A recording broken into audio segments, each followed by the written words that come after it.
In this video, I'll demonstrate how you can use the Active Directory Administrative Center to perform a variety of Active Directory administration tasks.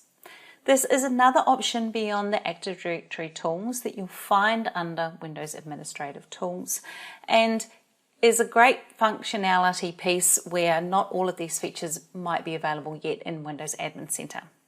So to find it, we'll click on the Start menu and go into Windows Administrative Tools, and then click on Active Directory Administrative Center. It takes us to the overview page to start with. So this gives us the local Contoso node, similar to what you'd see under Active Directory users and computers.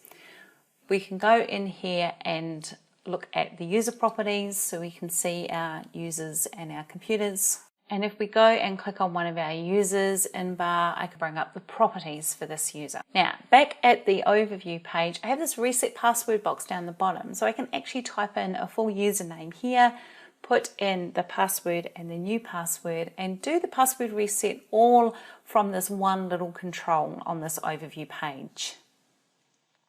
Click apply, and now this person's got a new password. I can also use the global search. If I search for something starting with SEA, I'm going to bring up all of the objects in Active Directory that start with that.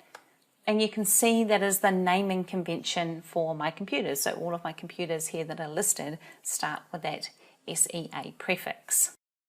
So back at the root of this local domain, I can go into computers here, and I can go and have a look at the properties for any of these computers.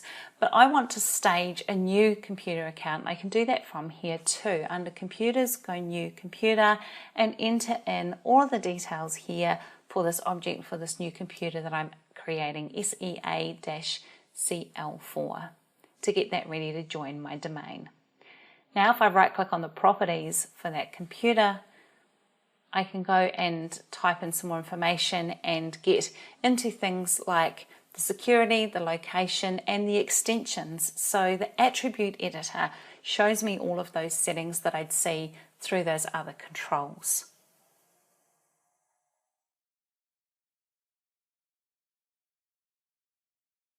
And finally, another great little detail that you get with the Administrative Center, if I go back to the overview page and click down the bottom, I have this Windows PowerShell history. So it's logging the things that I did and showing what the PowerShell commands are that have executed in the background for the new computer account and for the password reset that I did.